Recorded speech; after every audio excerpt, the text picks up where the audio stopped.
What's up YouTube and welcome to a new video. Now if you have followed the news about the C8 Corvette, then you know that prices have been on a roller coaster. Or actually, a roller coaster which only goes up. But what goes up must also come down at some point.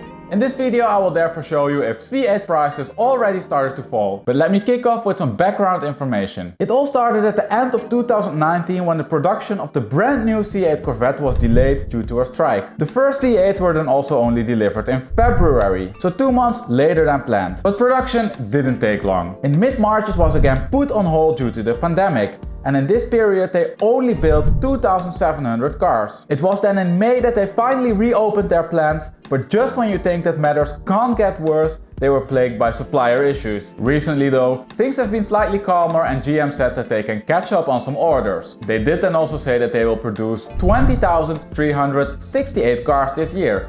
And given the situation, those are of course quite some cars. But given the order book, even before production started, they had already 40,000 C8s on order. Now I couldn't find any reliable numbers on the current orders, but the total is for sure higher than 40,000.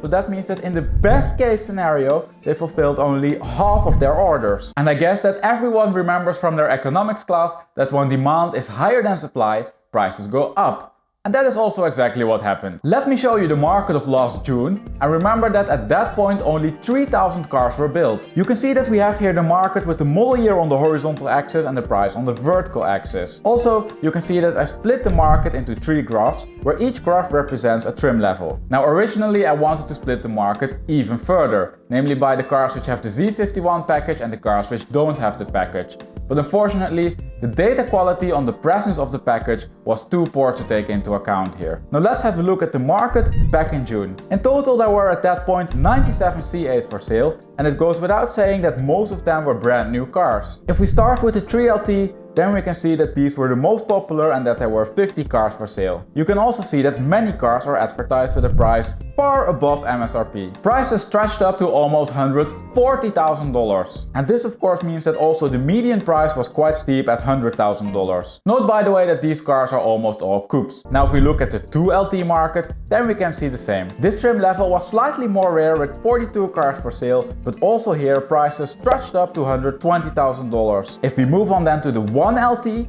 then you can see that this market was almost non-existent back then.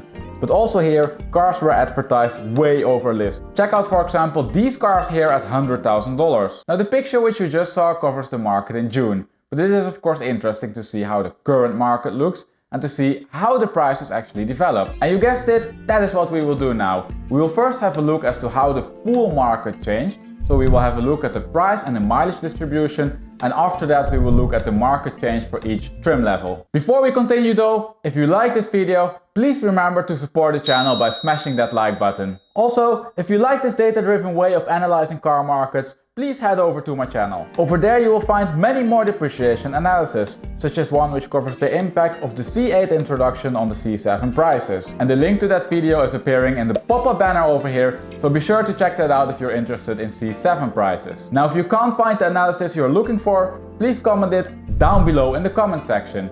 Once there are enough requests for a certain car, I will make a video about it. Now then, let's move on with the market comparison. And we will do that with this picture over here, which shows us the price distributions and the mileage distributions. We start off with the price distribution at the left top. Here we can see that the median price point actually increased with $3,500. So prices went up even further. However, you can see that the agreement on the price level is much more clear, as the price distribution is more centered around the average. You can also see though that the tail of the current price distribution is much longer.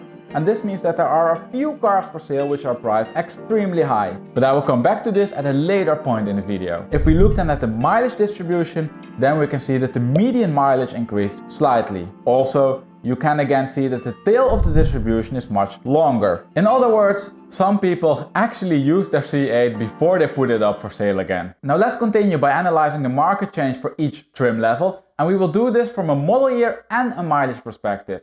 That will namely give us the best insight in the price changes. If we start with the model year, then you can see that we still have the 3 graphs, but that the current market is now included in orange. Now before we start looking at the most interesting market, the 3LT, let me first mention that the market size increased tremendously. As of today, there are 606 cars for sale, and this is a lot more than the 97 back in June.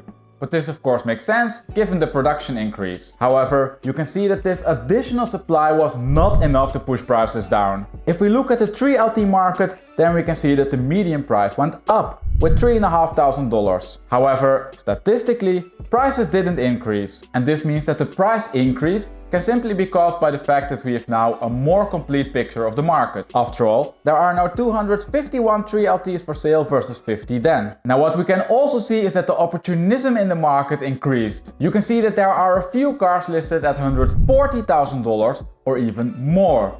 And I mean, come on. What are these people thinking? I do then also highly doubt that they will sell their car for this amount. Now many of the cars which came on the market here are delivered after May. And that means that while the owners were patiently waiting for their cars to be delivered, they saw that some C8s were going over list. So they got excited about the potential of selling it for an exorbitant price. Now personally, I think that this ship has sailed after GM started to increase production.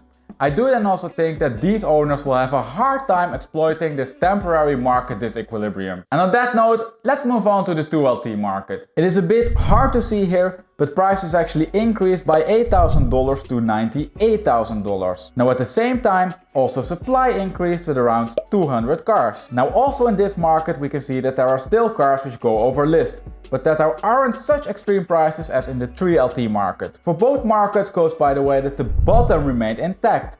Something which of course could have been expected, but is still impressive for a new car. Now that were the 3LT and the 2LT market. But the biggest change is actually visible in the 1LT market. So let's have a look at that. Here you can see that supply increased from 5 to 103 cars and that the price increased by $10,000. And that means that the median price for a 1LT car sits now at $90,000. And this is of course nuts. You can even see that there are people trying to sell their 1LT in the $120,000 price range. On a positive note though, we can also see that there are enough cars for sale at MSRP, or at least very close to MSRP. After all, prices for a 1LT start at $60,000. Now the fact that some cars are listed for overs becomes even more apparent when you look at this market from a mileage perspective.